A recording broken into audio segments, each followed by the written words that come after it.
And if I'm talking too fast, please tell me to slow down, because I can talk at the speed of sound, which is pretty fast if you don't know. So just ask me to slow down if I'm going too fast. Yesterday I whipped it out in about 30 minutes because we were going fast, and we have the entire hour, so please just tell me to slow down if you need me to. Okay, so I'm going to introduce myself really quickly. My name is Emily Trujillo. I am an 8th generation weaver, and I'm the daughter of Irvin and Lisa Trujillo. So my dad he has like 3 pieces in the Smithsonian, 1 in the Denver Art Museum, and then a whole bunch of other museums all around the country. So he's big, I'm his daughter. I don't know what I'm doing. He's very good at his job. Yeah, so I'll spread the story. If you guys want to know my origin story, I can tell you later, but I definitely want to leap into this guy. All right, so there are actually 5 basic styles. There's the Rio Grande Frazada, so it's just called the Rio Grande, the Saltillo, and technically right in between there's the Rio Grande Saltillo, which I'll show you, and then there's the Ballero and the Chimayo. The Jerga is actually in the early, I have a slide about that. Yes, I do. So I'll get into that in a moment. But so these are the Rio Grande design styles. And Rio Grande is actually the umbrella term given to us by academics, given to our weavings by academics. And it is described as all of the weaving styles that were woven by the Hispanos people since they settled here in the early 1600s. So we are not indigenous, but we are historic. We've been here for a while. As I said, my family has been living in the exact same spot in Chimayo for 5 generations, and we've been in this area for 8 generations, and we settled here in the mid-1700s is when my family got to this area. So we're going to do this chronologically, and we're starting with the Spanish colonial period. So that is from 1598 to 1821. I'm just gonna look here. Okay, so the churro sheep was introduced in 1549, and this is the sheep that the Spanish brought with them for wool, trade, and meat. So they are a peasant breed. So the reason they were brought here is that they are hardy and they can survive in a lot of climates. They were allowed to come with the Spanish that came to this continent because they were not as considered as high quality as the royal breed, which was the merino sheep at the time. Let's see. So there were 2 times when the government tried to eradicate the churro sheep. The second time they were far more successful. And the only reason they survived in this area, and this is also the reason it's called the Navajo churro, is the Navajo hid them in the canyon when the government came to kill them. And so the reason it's called the Navajo churro is because theirs are the flocks that they made it. And just so you know, it's called the churra in Spain, so when it came to this continent, it became the churro sheep. So, and actually, a fun fact is I have a Navajo friend who had to go to sheep camp when he was young, and he hated every second of it because he kept getting head-butted by a mama sheep. So, but that's just something that they still do, and they still have it there. So there were 2 revivals, one in the 1930s and one in the 1970s. And there's some other fun facts about churro. Like they're one of the, I don't know if they're the only, but they can have twins, which is not something that's very common in sheep. And their wool is known for being very lustrous and not as high quality. And you'll actually see I have a slide here that will show the difference between the Rambouillet and the churro. And the Rambouillet were the sheep that, when I was talking about the replacement, and they were chosen. The Rambouillet were preferred because their fleeces were much larger, among other things. So, and another interesting fact is they have 4 horns a lot, and also the female sheep, the ewes, can also have horns. So this is the wool preparation process. The first thing you do is you shear it, and then you wash it, which is also called scouring. Then you card it, and then you spin it, and then actually you dye it, and then you weave it into a weaving. And one thing that is very traditional in kind of the way that we do things is men always card and the women spin. And the reason for that is carding actually requires a lot of physical strength. So that's kind of why it was separated that way. Yeah. And there's a picture I have in here that's actually of my great-grandma Francisquita and my grandpa Isidoro, and they're showing that, and they're adorable little old people. They're very cute in that photo. Okay, so one of the things that makes us unique is our looms. So we use Rio Grande looms, and there's two different types of looms that the Spanish have used. The first is the traditional Spanish floor loom, and that is a box loom with a beater hanging from the top. It is counterbalanced, as are the looms we use now, and the warp wraps around the beam, and they're kind of production looms because you can weave quite a few pieces on it before you start a new warp. Where you see a lot of these vertical looms, you warp it for one piece at a time. So this makes these looms very convenient, and changing sheds actually is just switching feet. And so one harness goes up when the other goes down, and that is what creates the shed. Okay, so Rio Grande looms they are horizontal versus vertical, like the Dene loom and the European tapestry loom. We stand on it. There's 2 or 4 harnesses, and the only times we use 4 harness is there's a double weave, which is one way to get a larger piece, because there's actually only 3 ways. The first way, that is the most common, and I'll get into why, is sewing 2 pieces together. Another is doing double weave, and the third is having a larger loom. And these larger looms, so they didn't really stop doing this double weave and the double weave and sewing 2 together until 1907, when the metal reed was introduced to Chimayo. And I'll talk about that later. So originally, the Spanish colonial loom, which again is the Spanish floor loom, had rough-hewn lumber because sawmills did not exist until far later. They had wooden reeds, which are incredibly delicate, and string heddles. And there's actually, if you go to the Maleficent Rogers Museum in Taos, they have a very old loom set up. And there's actually a picture of my grandfather at a loom that he built that my mom still uses today behind that loom. So, and then there's the Rio Grande walking loom, which comes about in the mid-1800s. And there's several things that happen in that time, and I have a slide that talks a little bit more in depth about that. But the sawmills come out. So you can now get, instead of this rough hand-carved lumber, you get more precise, pristine, machine-made lumber. And then you also get, it's kind of questionable. Well, I'll get into that in the next slide, or the slide when I get there. And the Rio Grande walking looms, they have the influence of European castle looms, because the reason they come about in the mid-1800s is the Mexican period. So Mexican rule doesn't happen until the 1800s. And before that, under Spanish rule, which is where we are right now, in the chronologic area of this slideshow, is it was illegal to trade with the Americas at that point in time. Mm-hmm. So they didn't have the influences of the European castle loom until that time. So there's a whole bunch of reasons why that happens. So the hergo, which we talked a little bit about, is one of the times you use a 4-harness loom, and it's a twill weave, as opposed to the type of weave, the west face weave that we do. So these are some examples, and you can see that they're actually multiple weavings sewn together. And these pieces were specifically used for carpet. And they kind of make these patterns, which are really cool. But you can get that because of the twill weave.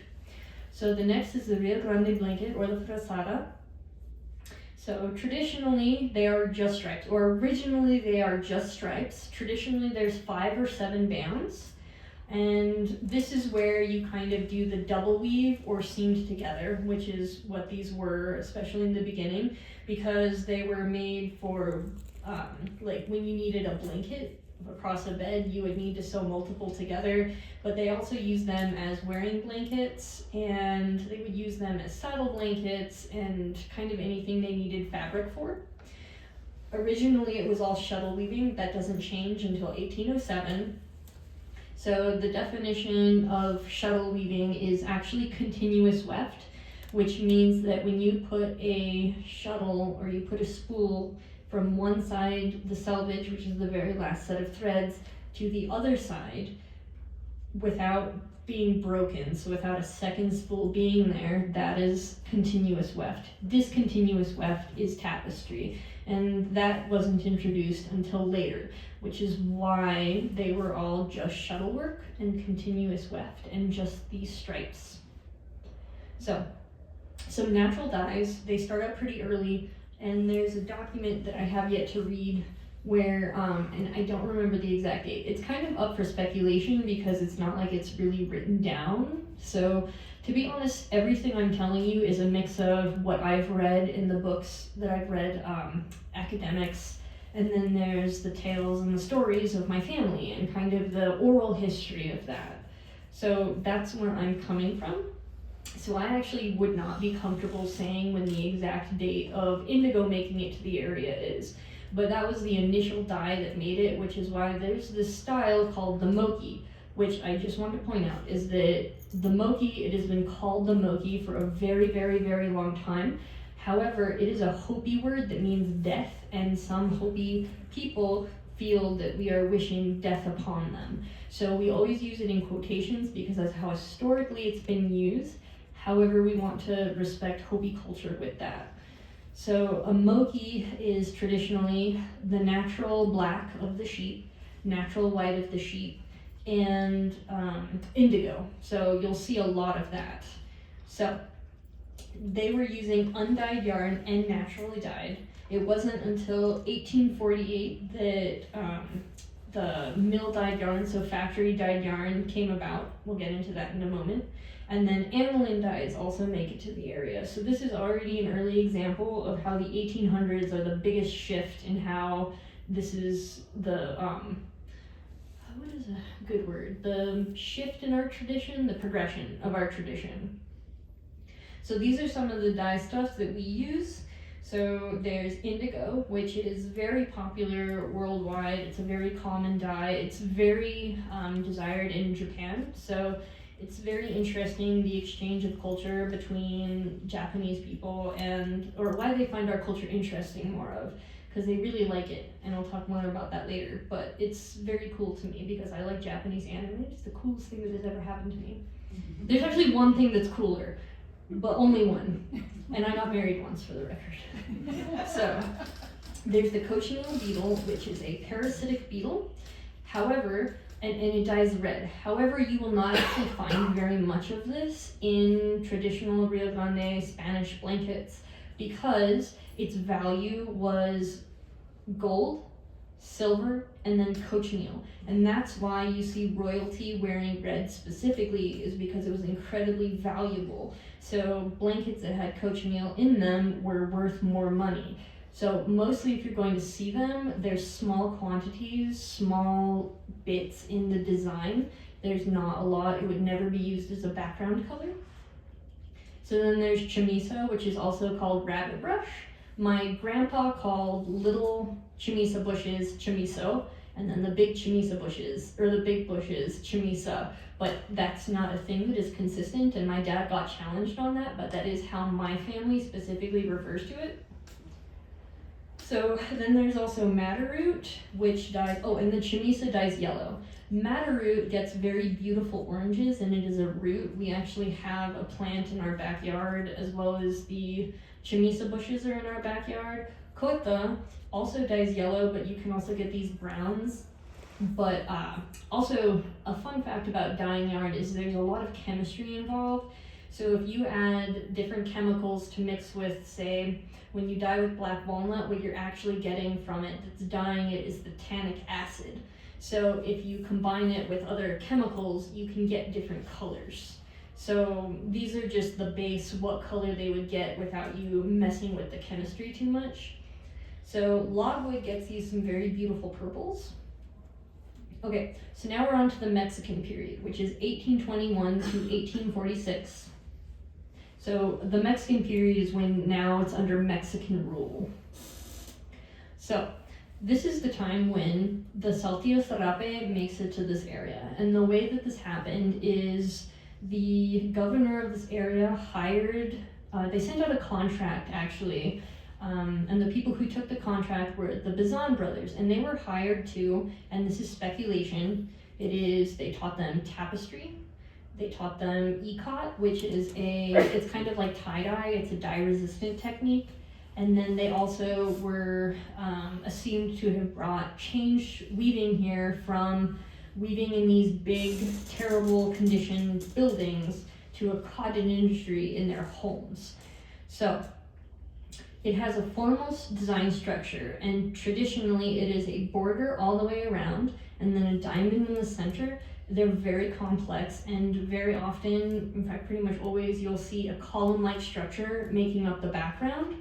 And they're very, very detailed, and they are signifiers of wealth. And you can see that there's a lot of cochineal in these, and so you can tell that they were for rich people. And they were actually worn most of the time, so there's a slit weave in them where your head goes through, which is traditionally not what we do, my people do. It's very interesting. And there's Rio Grande Saltillo variations. And so these are the Rio Grande adaptation.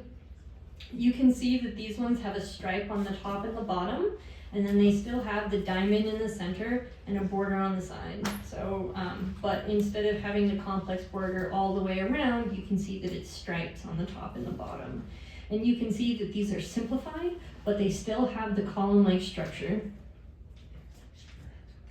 And it kind of evolves. So this is another very traditional form of the Rio Grande Saltillo. And you can see that it still has the diamond pattern in the center, but they incorporated these radiating diamonds instead of the column-like structure. So this is a good way to see the slow evolution of how the Saltillo culture was incorporated into our culture and the Españoles people. And you can see that it's slowly evolving and taking all of the things that are introduced to them and shifting it and making it their own. And that's what happens in cultures all around the world. So this is when Rio Grandes get tapestry within the bands. And I don't have an up close of Saltillo Serapes, but kind of what happens is they take these little elements that were within the very complex designs of the Saltillo, and they blow them up and throw them into the bands. This one on the left could also be characterized as a Rio Grande Saltillo, by the way, but I just thought it was a really good one, so I put it in here.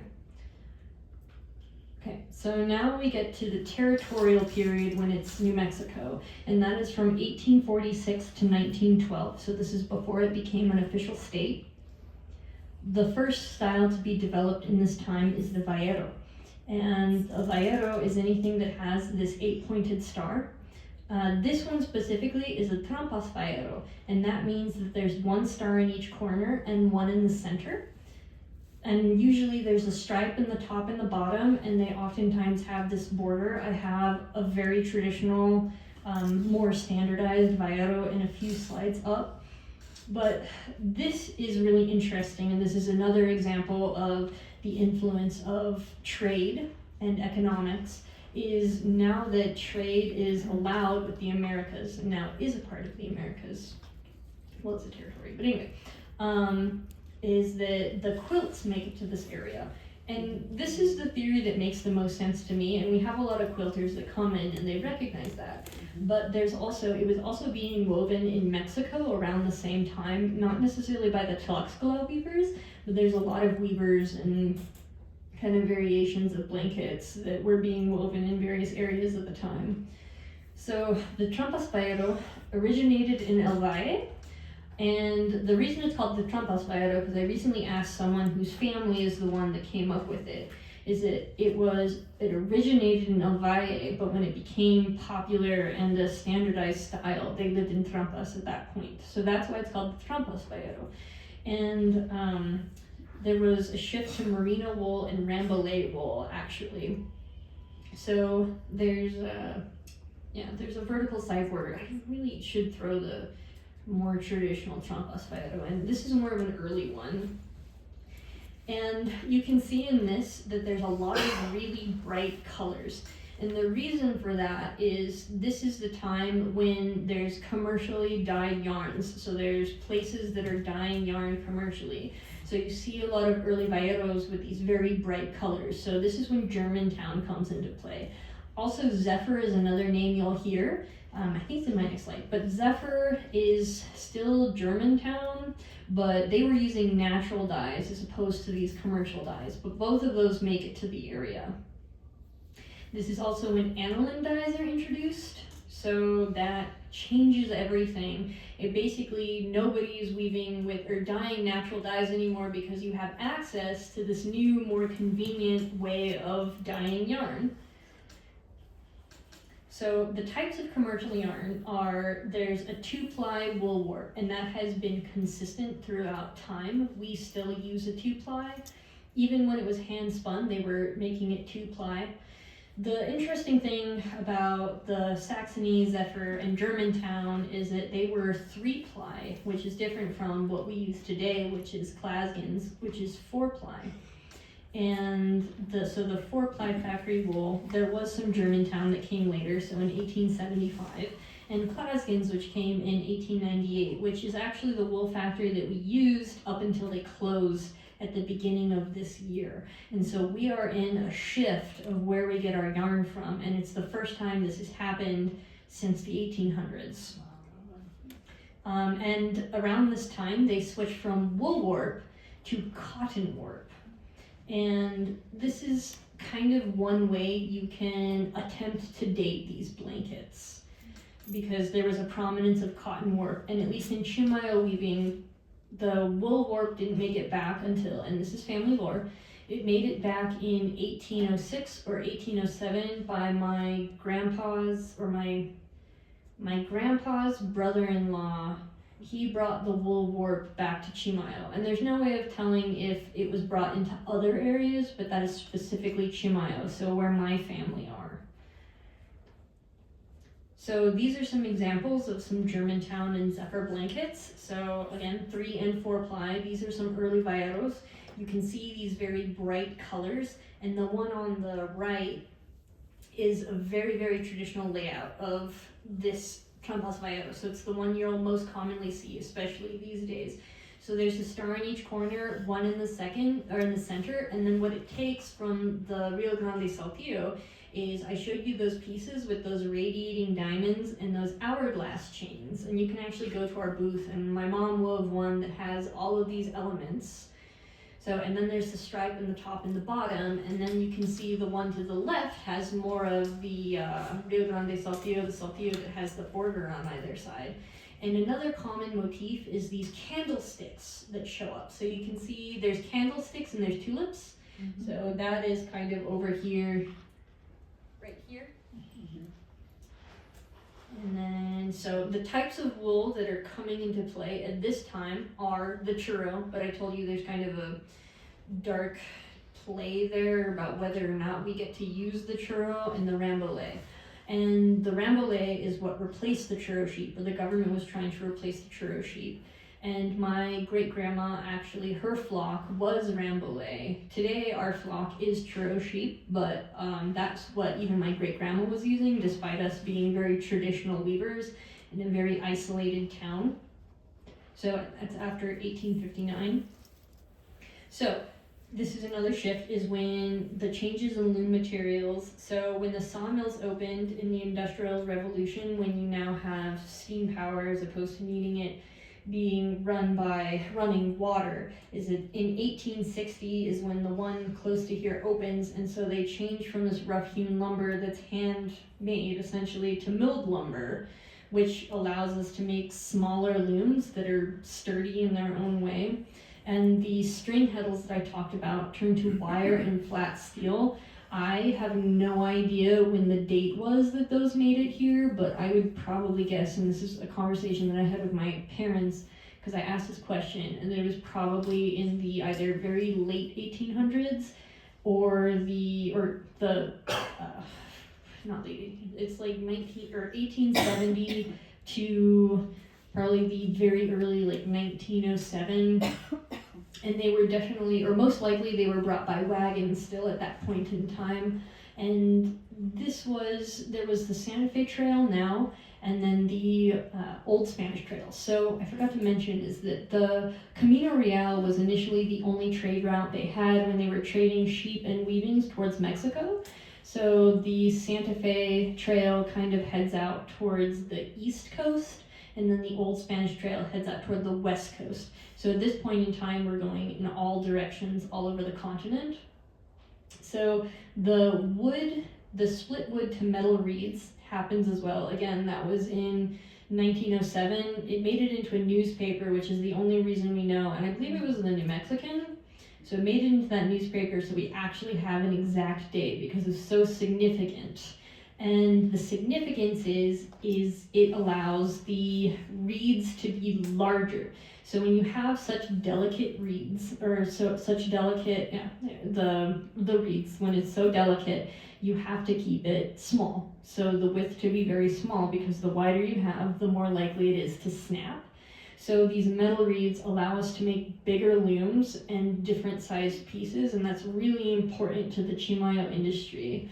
So it also, from wooden gears, pulleys, and harnesses, they switched to metal. And the box shape to the castle design, which is what I had talked about when we're talking about the Rio Grande walking loom and the Spanish floor loom. And one of the most interesting changes, and it's because of the rough-hewn lumber, I imagine, is that it comes from the beam hanging to the top to it coming from the bottom. And you'll still see some, like in our classroom, we have one that hangs from the top, and that one is from the 60s. I just think it's interesting that some of them still keep that, but you'll still see looms like that today. Okay, so New Mexico became a state in 1912, and the significance in the late 1800s is the Chimayo. So the Chimayo is actually more of a family tradition, and the reason for that is in 1880 is when the trains came, and so they brought tourists to the area for like large groups of them for the first time. So it was started by the families. So it was started by this guy named Candelario, and it's really interesting. One of the vendors here has a piece that is his that says Candelario, and this was a little curio shop that it was run by this little guy named Gold. And they were actually selling Navajo blankets, like little baskets, Spanish blankets, kind of just all sorts of little things to tourists. And this is where the tourists were coming and the blankets were being sold. So it didn't make sense. In 1880, automobiles did not come about until I believe 1884. So at this point in time, and they were, you had to be rich to have one. So it's not like the people in Chimayo had these.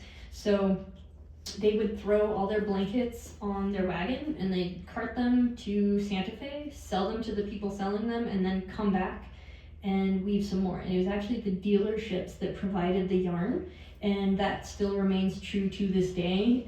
Ortega's, Trujillo's, and Centinela, we all provide the yarn to our weavers. That has not changed. So it was standardized, the sizes, yarns, and colors. And the reason for this is because I didn't finish the family. Sorry, I'm all over the place. But it's a family tradition because it was brought by wagon, and it didn't make sense for the weavers in Chama to be weaving these and taking the time to bring them all the way to Santa Fe. And the people in Santa Fe already had a supply from the weavers close by. So it's attributed to the Ortegas, the Trujillos, and the Martinez. And actually, you'd be interested to know that my grandpa's brother is the one that brought. Is my grandpa's brother? No. That was. Who was it? Oh, it was Isidoro. So my great grandpa's brother is the one that brought the industry to Chimayo in 1906. And Ortega's opened shortly after, and it was his brother. So technically the guy who runs Ortega's is, I believe, my second cousin, or my dad's second cousin. So we're really all related. You gotta move somewhere else for a period of time if you would like to marry someone. So that's kind of how that works. So it is a family tradition. And the reason that the sizes were standardized and the yarns and the colors, which by the way, the colors were black, white, and red primarily, and so you can see these two prototypical Chimayos are kind of those colors except for that turquoise in there. And they were standardized because instead of making these large blankets to be shipped out on the Old Spanish Trail, the Santa Fe Trail, and the Camino Real, is the tourists were coming there and they needed to put them in their suitcases. So that's why the sizes were standardized. Oh, and then another shift is you can see these prototypical Chimayos, and I'm going to show you the next one too. Oh, and that's a whirling log, by the way. It is a whirling log. I want to emphasize that. But it was a very common motif in Native American weavings and prototypical Chimayos. And you can see here that these blankets are different from the ones you've seen before, is that tapestry is not all the way through. There's a lot of shuttle work here. And they spaced out all of the designs, and the reason they did that is it becomes a production industry at this point, so you're mass producing one design, and the goal is to make it look as simple as possible, or make it look as complex as possible while being as simple as possible so you can weave more of them. So they were very simplified. And you can see the candlesticks in that one. So that comes from the Vallero, and that's a very common thing you see in prototypical Chimayos. And one of the interesting things is that not everyone considers Chimayo weaving to be a form of Rio Grande weaving. And the reasons for that are, and there's in a thesis that's written about this, is where I got this information, is that it was called a knockoff of Navajo weavings, which is really interesting because it's a lot of cultural exchange in our tradition, especially the standardized Chimayo, has way more to do with Mexican weavings. And the first person who came to this area that was really weaving Chimayos actually was more Mexican. So, and that was a huge influence of the weavers in this area. So it's very interesting that people call them that. And then another is that it was probably very personal because Chimayo weaving was so popular that all of Rio Grande weaving was called Chimayo weaving for a time, and obviously for the families who don't do that, that would be very insulting.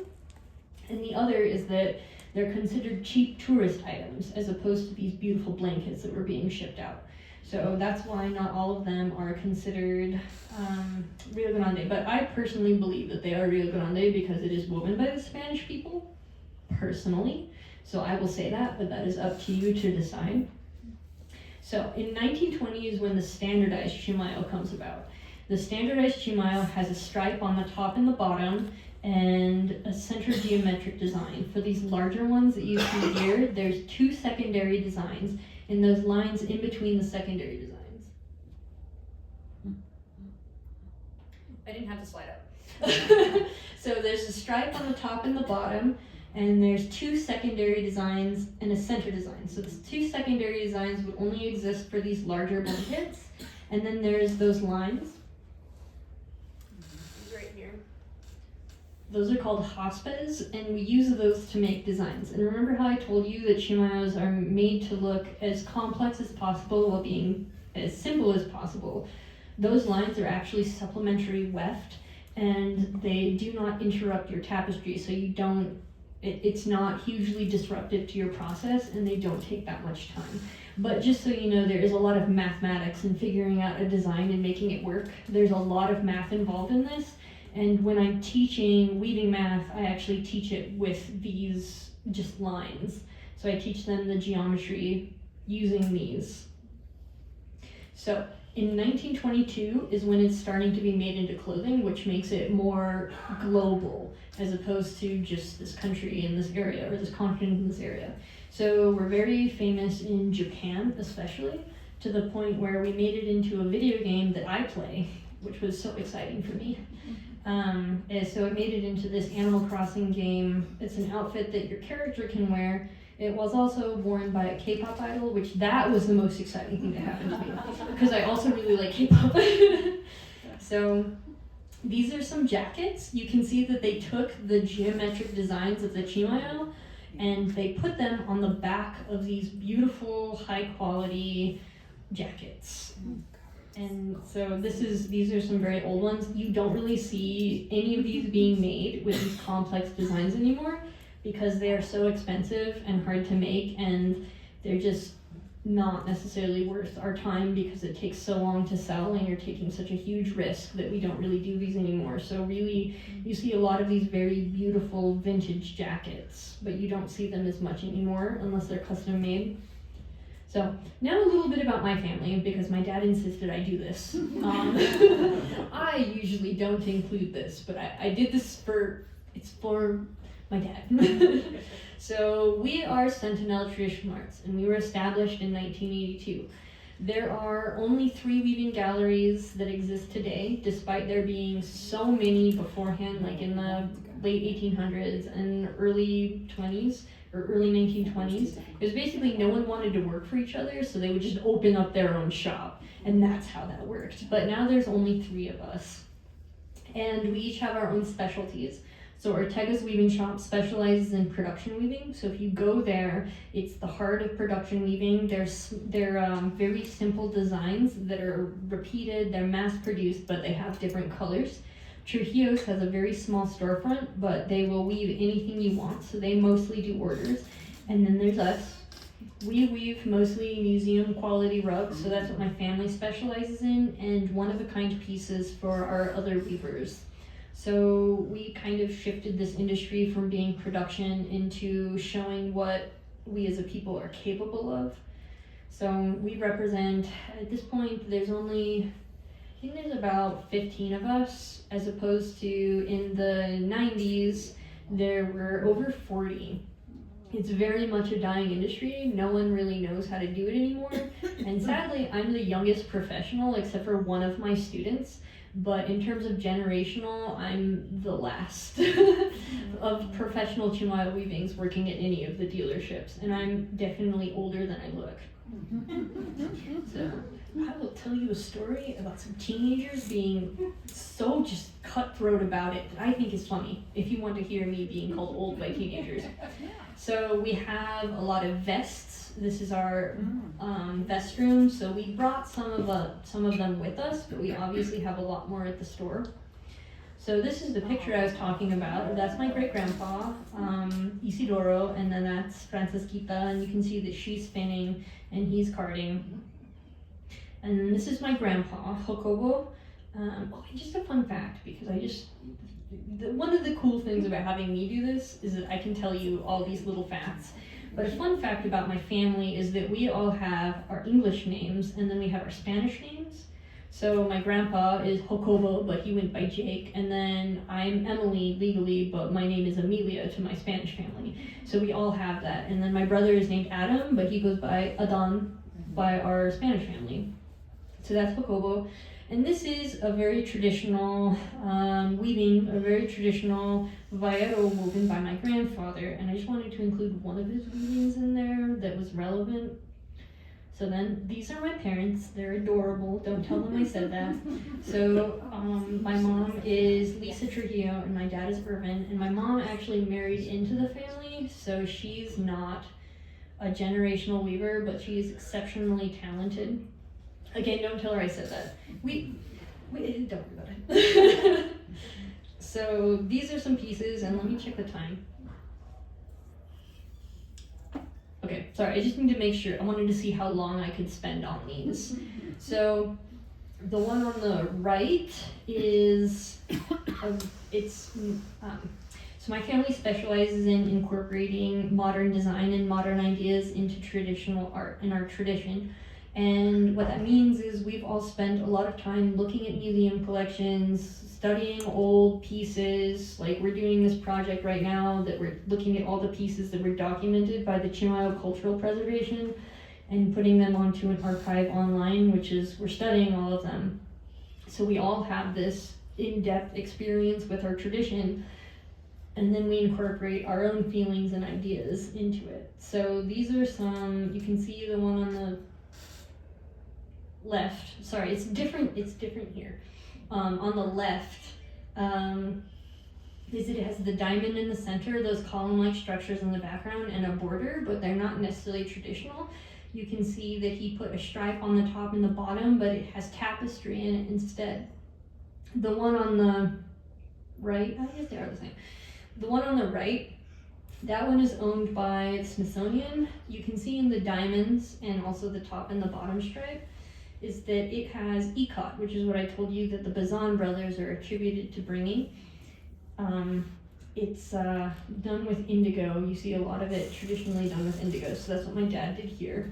And what my dad specializes in, that is a very rare thing, is he can put ikat designs within tapestry. So my dad is very, very impressive, whatever. So these ones are woven by the one on the left is woven by my dad, and the one on the right is woven by my mom. You can see that the one on the right, woven by my mom, is very complex. Usually we do not weave pieces that are this complex because they already take so much time, and we already make so little money off of our weavings that taking this much time and they take so long to sell that it's just, my grandpa and my dad told my mom it wasn't worth it, so she had the most ha moment when it sold, and I'm really proud of her for that one. And then the one on the left, you can see the diamond in the center, but it doesn't have the traditional everything I told you about Rio Grande Saltillos. So then these are some Rio Grande Saltillos. Both of them are by my mom. But one of the things my mom does is, with our family's herd of churro sheep, is she's the one who does most of the hand spinning. She has to bribe me to come spin with her because it requires spending time with her outside of work. And that's something that just, I love her so much. We'll just leave it there. So you can see that the churro sheep has all sorts of colors.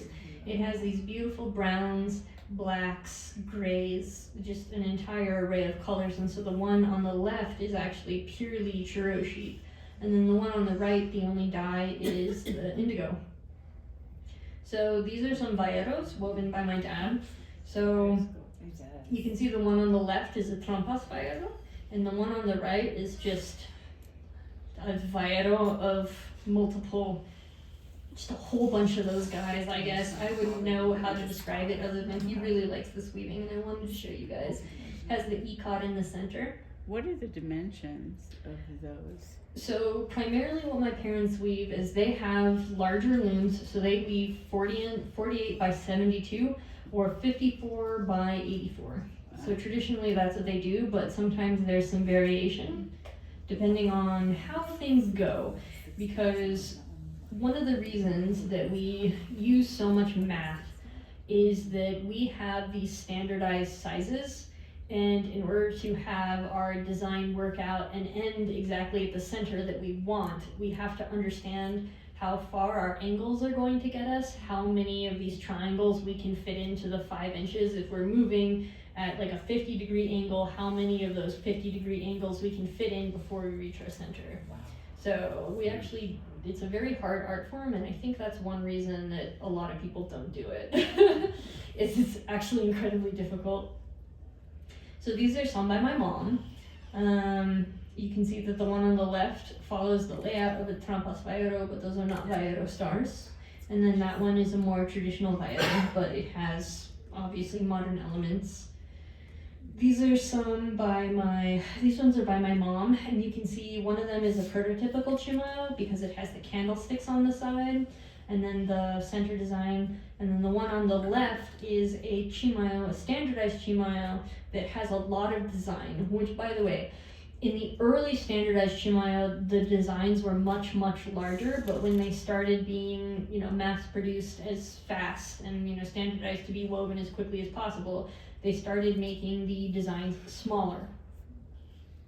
So these are some really cool Chimayos by my dad. I'm gonna let you look at them. I don't know how fast to go, but you guys are looking at them, right? Okay. It would be weird if you weren't, actually. Then these are some more by my dad. You can see that there's kind of these Chimayo geometrics. That one has candlesticks on the side, but they're not exactly traditional. My dad is known for just doing that, I guess. He does some crazy stuff, mostly because he gets to weave full time, and then the rest of us have other jobs like running a business. So he gets to do these complex things. But the really cool thing about how my dad works is that he has a degree in engineering, and so his brain functions very differently from my mom and I's. So he does these very crazy mathematical ideas, but what's also very interesting about my dad is that he does these very complex pieces. However, his logic and his thinking is relatively simple when you look at it. You wouldn't think of it yourself, but when you look at it, it's easy to follow most of his pieces, like especially his simpler stuff. So what he's a master of is making these very simple ideas and designs look beautiful. And that is a skill that I have yet to figure out, but I also like weaving complex BS. So like you'll see some of my weavings at the end. This one on the right is the one owned by the Denver Art Museum, and it's actually my favorite piece he's ever done. It's called Saltillo Shadow, right? Yeah, and I think it's just absolutely gorgeous. That one required a lot of math, and another thing about my dad is the difference between my dad, my mom, and I is my dad plans his out the most. Like he'll even draw cartoons and he'll have like notebooks of mathematical equations. My mom often has a sketch and she like just kind of improvises a little bit, and my dad will improvise within his weaving, but it's pretty planned out beforehand. And then mine are just whatever I'm feeling at that exact moment. So I get really in over my head, but also my dad and mom cannot follow it because it's so crazy. So then these are just some pictorials by my mom. One is a self-portrait and the other is just a very nice tree. So then these are some of my mom's modern works. I really love her use of color, by the way. So I think she has excellent color sense. Both my parents are better at lights than I am, for the record, which is why they get to go first. So it's just, these are some very beautiful pieces that are very modern. And then these are my dad's. My dad did an entire series where he was learning to weave curves, and these are his favorite of them. So this is a smaller size that he does, but they're just all really cool. And then now it's me. So these are, I had to include myself as much as I don't want to. I'll try not to speed through these, I'm very self-conscious. But anyway, so I also do traditional stuff, but mine have a lot of also modern twists as well. And by the way, most of my weavings are small, not because I'm not capable of it, but because I weave for a living. My dad, he gets paid through the business. My mom gets paid through the business.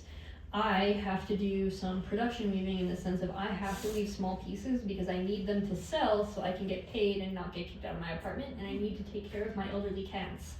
So I weave kind of smaller pieces. And so most of these were when I was just beginning in my internship because I don't like my weavings. So these are some more. And then you can see that what I do with Chimayo is like this, the one on the right has a stripe on the top and the bottom, but I really did a lot of stained glass. And one of my pieces that's actually downstairs is a stained glass piece, but I did an entire stained glass series. So I practiced doing these kind of windows, and then my chevron in the center is not even a chevron, it's just the chevron's shape with some outlining. And then these are some of my Rio Grandes. And then my showpieces, the ones I'm more proud of, are all 2 pieces sewn together because I only have a 20-inch loom and a 30-inch loom, and I just got my 30-inch loom. I used to teach on it, but I just got a 30-inch warp as opposed to a 20-inch because it took me forever to get it off of 20 inches. So the one on the left is called Maniac, and that was a piece I had a dream about, and my loom was coincidentally empty, so I just wove it right then and there. And the one on the right is actually downstairs. This is another stained glass piece of mine. In order to look at my weavings, if you understand the tradition, it'll actually make a lot of sense, and you'll be able to see that it's rooted in tradition. But if you haven't looked at old weavings, you would not be able to see that.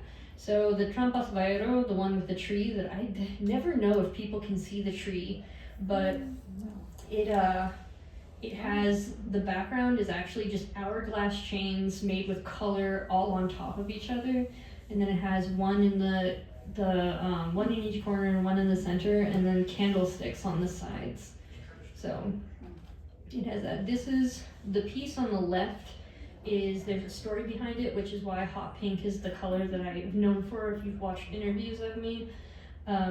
This was my favorite color at the time, and it's still one of my favorite colors, and I found it in the back because I work at the shop, and I found it, I was like, oh my god, I love this color, and I went up to it with my dad, and I was like, oh my god, I'm gonna weave a whole piece with this, and my dad goes, ugh, cerise. Nobody buys cerise. So I took that very personally, and I waited for him to go to lunch, and then I made an entire skein's worth of spools, and he didn't come back, so I just wove as much of that piece as I possibly could so he could not tell me no. And then I called it, can you take me seriously now, Dad? And it sold immediately, and I've never seen anyone so reluctantly give someone a high five, but I was like, Dad, cerise sells! And it was great. It was a good moment for me. Then these are some of my other showpieces. The first one was the most traditional one I've ever done, and the first one I ever did, and then the one on the right is also downstairs, the right is also downstairs, and I'm known for, these days, just weaving, I told you, whatever I feel like, and it mostly has to do with the music I'm listening to at the time, or what I'm going through, and this one is actually a song woven into a weaving, so the energy follows the dancers dancing, and the colors are the colors in the main background of the dancers when they first enter the music video. This one is a New Mexico landscape that has Rio Grande Saltillo motifs in it and a thunderbird at the top. I really like to weave hummingbirds, so these are like in pictorials. And then I really like hummingbirds, so there's some more. And I also really like to weave thunderbirds. And a fun fact about my dad is he couldn't remember the word for birds, so he just called it beaker when I first wove one. And so I just named, like, beaker is a punk rocker is on the left. And I sewed a mohawk on there and a metal earring, and he also has a nose piercing. Yeah. And then these are some modern ones that I did. And please be done. Yeah, thank God. Okay. Yay!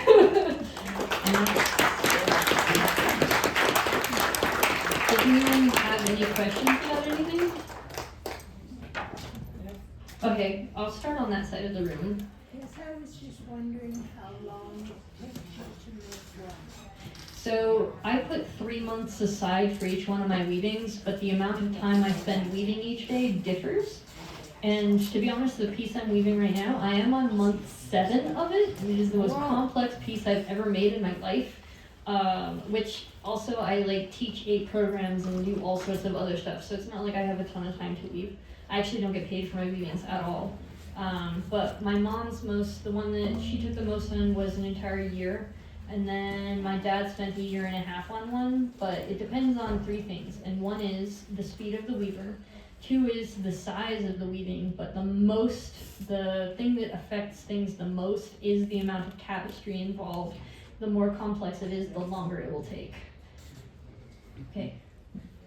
Who's over there? Someone's over there. Or do you want to, you're raising your hand. Yes, could you perhaps give me a timeline of cotton or butcher string to the gray warp that you often see, and now everything is a white warp?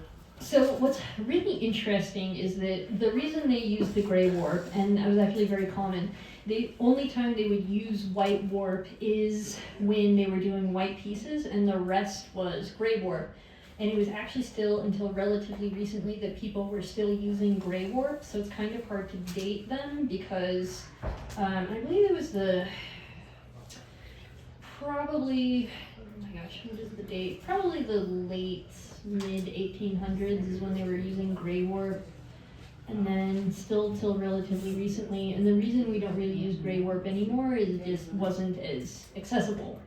So we use white warp now, but there's no exact date for that. Is there a true story about a mill that was only doing gray and burnt or something and they couldn't get it anymore? Have you ever heard that? I have never heard that story, but I bet you could ask my mom. She might know. She's also here, by the way. She's resentful because I got to leave. Okay. Any other questions?